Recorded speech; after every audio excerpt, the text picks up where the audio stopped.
மீனா காலையிலேயே ரொம்ப சோகமாக கிச்சனில் இருக்காங்க. அப்போதைக்கு அந்த வழியாக போன ஸ்ருதி கேட்குறாங்க, என்ன மீனா காலையில் ரொம்ப டல்லாக இருக்கீங்க, என்ன ஆச்சு அப்படின்னு கேட்கும்போது, இல்லை ஸ்ருதி மனசே சரியில்லை அப்படின்னு சொல்கிறாங்க மீனா. ஏன் என்னாச்சு மீனா, என்ன பிரச்சனை, உடம்பு சரியில்லையா? இல்லை ஸ்ருதி, உனக்கு தான் தெரியுமே, என்னோடய தம்பியோடைய பிறந்தநாளுக்கு போயிட்டுன்னு சொல்லிட்டு முத்து நேற்று நைட்டு குடிச்சிட்டு வந்துட்டு ஒரே பிரச்சனை.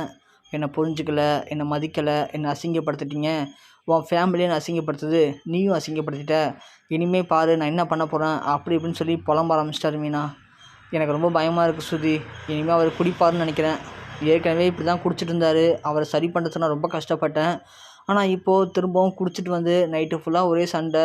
எனக்கு ரொம்ப பயமாக இருக்குது ஸ்ருதி, தேவையில்லாமல் தப்பு பண்ணுறோன்னு தோணுது. என்னுடைய தம்பியோட பிறந்தநாளே அப்படின்னு தான் போனேன், இல்லைனா போயிருக்கவே மாட்டேன். சரி அப்பா இல்லாத பிள்ளையாச்சே அப்படின்னு தான் போனேன். ஆனால் நான் பண்ணது இப்போது எவ்வளோ பெரிய முட்டாள்தனம் அப்படிங்கிறது எனக்கு புரியுது.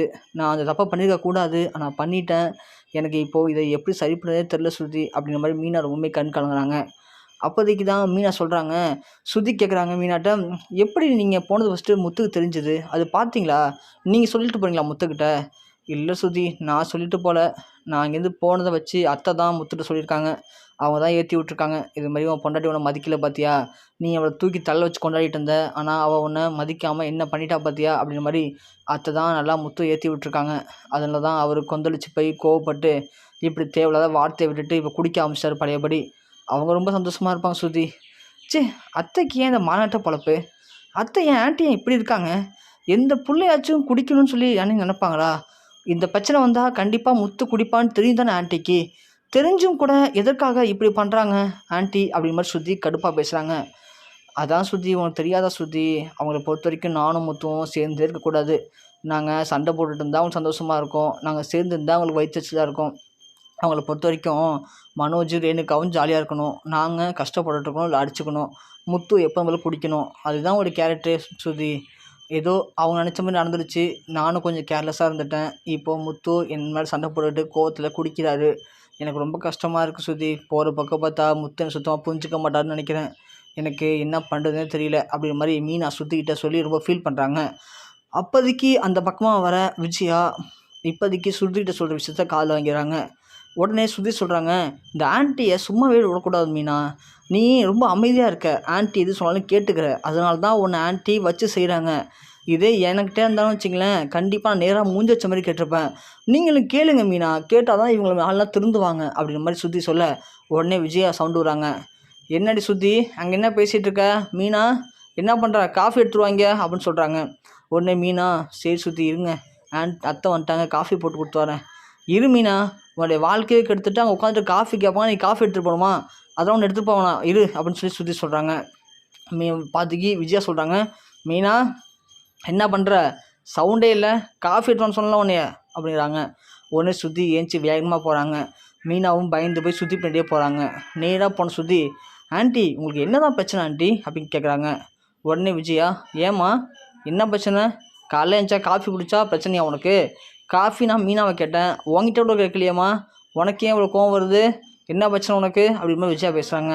சும்மா நடிக்காதீங்க ஆன்ட்டி, எனக்கு எல்லாமே தெரிஞ்சு போச்சு. எதுக்காக ஆன்ட்டி தேவையில்லாமல் மீனாவோட விஷயத்தை தள்ளிகிட்டே இருக்கீங்க, நானும் ஆரம்பத்துலேருந்து பார்த்துட்ருக்கேன், நீங்கள் மீனாவை ஒரு வேலைக்காரி மாதிரி தான் ட்ரீட் பண்ணுறீங்க. மீனாவை பற்றின விஷயங்களை தெரிஞ்சுக்கிட்டு உடனே அதை முத்துக்கிட்ட போட்டு கொடுத்து முத்துக்கும் மீனாவுக்கும் சண்டை போட வச்சு எப்படியாவது முத்துவை குடிக்க வச்சு பழையபடி மீனாவை துரத்தி விட்டுறணும். இதுதானே ஆன்ட்டி உங்களுக்கு நிம்மதியாக இருக்கும்.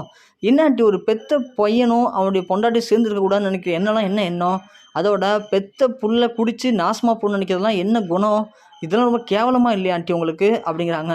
உடனே விஜயா, ஸ்ருதி உனக்கு அவ்வளோதான் மரியாதை சொல்லிட்டேன், இன்னும் ரொம்ப ஓவராக பேசிகிட்டு இருக்க, ஒரு அத்தைங்கிற பயம் இல்லையா உனக்கு, ஒரு மரியாதை இல்லையா, இப்படி தான் உங்கள் வீட்டில் சொல்லி கொடுத்து வளர்த்தாங்களா, ஓ இஷ்டத்துக்கு பேசிகிட்டு இருக்க, என்ன வச்ச உனக்கு, என்ன அந்த மீனா ஏற்றி விட்டாளா, ஏய் மீனா என்னடி சொன்ன அவள்கிட்ட, நீ என்ன ஓவராக பேசிகிட்டு இருக்காவ, ஒழுங்காக சொல்லி வை மீனா, என்னை பற்றி சரியாக தெரிஞ்சுக்கலன்னு நினைக்கிறேன். நீங்கள் என்ன விஜயா கொஞ்சம் அமைதியாக இருந்தால் சப்பாக நினச்சிங்களா விஜயாவை, வேணாம் கம்முன்னு இருக்கணும், இல்லைனா ரெண்டு பேரும் அடித்து வீட்டு ஒத்து விட்டுருவேன் அப்படின்னு விஜயா சொல்கிறாங்க. உடனே ஸ்ருதி, என்ன ஆன்ட்டி என்ன கோல் கொடுக்குறீங்க, நல்லா புரிஞ்சுக்குங்க, நீங்கள் மீனாவை எப்படிலாம் மிரட்டி எப்படிலாம் வேலை வாங்கிட்டு இருக்கீங்க, அவள் ஒன்றும் இல்லாத வீட்டிலேருந்து வந்தவ, அவள் குடும்பமே திருட்டு குடும்பம் ஆச்சா போச்சான்னு சொல்லி நீங்கள் ரொம்ப நாட்களாகவே மீனாவை கரம் கட்டிட்டு இருந்தீங்க. மீனா அவரோட தம்பியோட பிறந்தநாளுக்கு போனாங்க, அதில் உங்களுக்கு என்ன வயிற்று எரியுது? அதை போய் உடனே முத்துக்கிட்ட சொல்லி முத்துவை போய் குடிக்க வச்சுருக்கீங்க. ஒரு பெத்த புள்ள குடிச்சு நாசமாக போகிறதுனால அவன் குடும்பம் அழிஞ்சு போகிறதுல அப்படின்னு சந்தோஷம் உங்களுக்கு, அப்படின்னு கீழ்த்தரமான ஒரு எண்ணம் உங்களுக்கு. நல்லா புரிஞ்சுங்க ஆண்டி, இதெல்லாம் நல்லதுக்கு கிடையாது. இதே மீனாங்க நல்லா பொறுமையாக போயிட்டுருக்காங்க. இதே மாதிரி நானாக இருந்தேன்னு வச்சுங்களேன், நடக்கிற கதையே வேறு. உங்களை உடனே தூக்கி உள்ளே போட்டிருப்பேன். போலீஸில் ஒரு கம்ப்ளைண்ட் கொடுத்தா போதும், உங்களை வரதட்சணை கொடுமை, பெண் கொடுமை, வன்கொடுமைன்னு சொல்லி தூக்கி கொண்டு உள்ளே வச்சு லாடம் கட்டிடுவாங்க. மீனாவுக்கு அதெல்லாம் தெரியாது இல்லை, வேண்டான்னு சொல்லி ஒதுங்கியிருக்காங்க. அதுக்காக நீங்கள் சும்மா ஏறி கொட்டிகிட்டு இருக்கணும்னு நினச்சிங்கன்னு வச்சுங்களேன், நானே கண்டிப்பாக அந்த முடிவு எடுத்துருவேன் அப்படிங்கிற மாதிரி சுற்றி சொல்ல, விஜயா ஒன்று, என்னடி என்ன உனக்கு வாய் தும்பு அதிகமாக போச்சா? உன்னெலாம் நான் ஆரம்பத்தில் தட்டி வைக்கிற இடத்துல தட்டி வச்சுருக்கணும், விட்டுட்டேன் பார்த்தியா? உன்னெலாம் மீனா மாதிரி தட்டியிருந்தானே அப்படின்னா கண்டிப்பாக நீ என்னோட பேச்சை கேட்டிருப்ப. உன்னை ஃப்ரீயாக விட்டதுனால உன் இஷ்டத்துக்கு பேசிகிட்டு இருக்க. வரட்டும் ரவி வரட்டும், இன்றைக்கி உனக்கு ஒரு முடிவு காட்டுறேன் இரு. என்ன பண்ணுவீங்க ஆண்டி? என்ன பண்ணிடுவீங்க? என் புருஷன் முத்து கிடையாது, நீங்கள் சொல்கிறதெல்லாம் கேட்டுன்ட்டு ஆடுறதுக்கு. என் புருஷனுக்கு எல்லாமே இருக்குது. என்னை பற்றி என் புருஷனுக்கு நல்லாவே தெரியும். உங்களால் என்ன பண்ணுங்கள். அப்படி என் மேலே ஒரு சுண்டுவல் பட்டாலும் நாளைக்கே உங்கள் குடும்பமே ஜெயிலுக்கு போகிறது உறுதி தான்.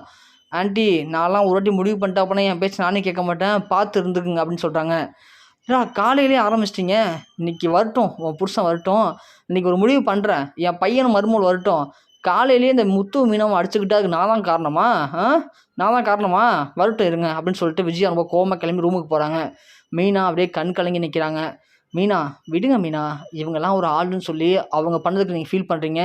அதெல்லாம் முத்து உங்களை புரிஞ்சுக்கிட்டு சீக்கிரமாக உங்கள்கிட்ட பேசுவார். நீங்கள் பயப்படாதீங்க மீனா அப்படின்னு சொல்கிறாங்க. மீனா ஒன்று, இல்லை சுதி, எனக்கு ரொம்ப கஷ்டமாக இருக்குது. இவர் பட்டு இன்றைக்கும் குடிச்சிட்டு வந்தார் அப்படின்னா எனக்கு என்னால் தாங்கிக்க முடியாது. அப்புறம் பழையபடி மாறிடுவான்னு பயமாக இருக்குது சுதி அப்படின்னு சொல்கிறாங்க. அதெல்லாம் ஒன்றும் இல்லை மீனா, ஃப்ரீயாக விடுங்க. சரி, நீங்கள் உங்கள் அம்மா வீட்டுக்கு போயிட்டு வந்தீங்களா? பேசுனீங்களா? இல்லை சுதி, கோயிலேருந்து வந்தேன் இல்லையா, அதுலேருந்து அங்கேயும் போகலை. எனக்கு ரொம்ப மனசு கஷ்டமாக இருக்குது. நீங்கள் நேராக உங்கள் அம்மா வீட்டுக்கு போங்க சுதி. சரி, நீங்கள் அம்மா வீட்டுக்கு போங்க மீனா. போயிட்டு உங்கள் அம்மாவை பார்த்துட்டு பேசிட்டு வாங்க. பாவம் அவங்களும் நீங்கள் கோயிலில் வந்து நினச்சி ரொம்ப ஃபீல் பண்ணிட்டுருப்பாங்க. இங்கே ஒன்றுமே இல்லை, நான் சரி பண்ணிட்டேன் அப்படின்னு சொல்லிட்டு அவங்கள்ட்டையும் பேசிட்டு வாங்க, கொஞ்சம் ரிலாக்ஸாக இருக்கும் அப்படி மாதிரி சுற்றி சொல்கிறாங்க. சரின்னு சொல்லிட்டு மீனா இங்கேருந்து கிளம்பி அவங்களோட அம்மா வீட்டுக்கு போகிறாங்க. அங்கே சந்திரா வெளில நின்றுட்டுருக்காங்க. சந்திராவை பார்த்த உடனே மீனாவை வர வைக்கிறாங்க.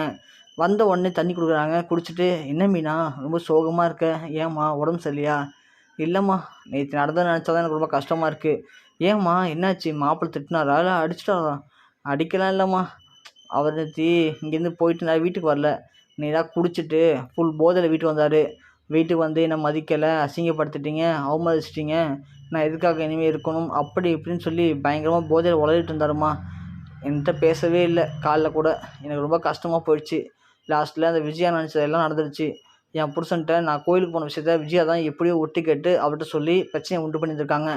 அது தெரியாமல் நாமளும் கொஞ்சம் கேர்லெஸ்ஸாக இருந்துட்டோம், பிரச்சனையில் மாட்டிக்கிட்டோம். ரொம்ப கஷ்டமாக இருக்குமா எனக்கு அப்படிங்கிறாங்க. சாரிம்மா மீனா, இந்த சனியை முடிச்சு சத்தியா தான் சொல்கிறத கேட்கவே இல்லைம்மா. வந்த அக்கா வந்தே தீரணும், அதுவும் அக்கா மட்டும்தான் வரணும்னு சொல்லி பிரச்சனை பண்ணான். நானும் அந்த பிரச்சனையில் மாப்பிள்ளையை வார்த்தை கூப்பிடாம விட்டுட்டேன். மாப்பிள்ளை என்ன நினச்சிட்டாருன்னு தெரியல. நாம் பண்ணதுதாம்மா தப்பு. இதெல்லாம் நீ கோவப்படாதம்மா, ஏன்னா தப்பு நம்ம மேலே தாம்மா இருக்குது.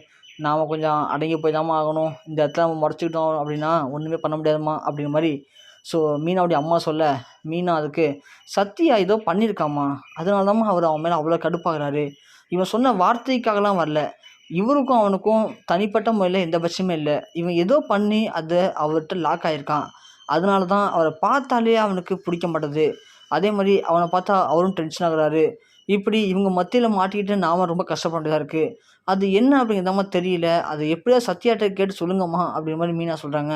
எங்கம்மா அவன்கிட்ட நம்ம எது கேட்டாலுமே வாய் திறக்க மாட்றான், அமைதியாகவே இருக்கான். அவனுக்கு என்ன பிரச்சனைன்னு தெரில.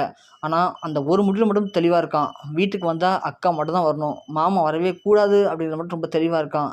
எனக்கு என்ன பண்ணுறதுனே தெரியலம்மா. இவனுடைய குணத்தினால இப்போது உன் வாழ்க்கை தான் கெட்டு போக போகுது. இவன் இப்படியே அவனுடைய கேரக்டரை மாற்றிக்காமல் இருந்தால் கண்டிப்பாக அவனுடைய வாழ்க்கையும் நாசமாக போகிறது உறுதிதாம்மா அப்படிங்கிற மாதிரி மீனாவுடைய அம்மா சொல்கிறாங்க. உடனே மீனா, வாயை முடுங்கம்மா, ஏன் இப்படிலாம் பேசுகிறீங்க? விடுங்க, தம்பி கண்டிப்பாக புரிஞ்சுட்டு ஒரு நாள் மாறிடுவான். அவனுக்கு என்ன மைண்ட் செட்டில் இருக்கான்னு தெரியல, எனக்கு ஒன்றும் புரியல, பார்ப்போம்மா அப்படிங்கிற மாதிரி மீனா சொல்கிறாங்க.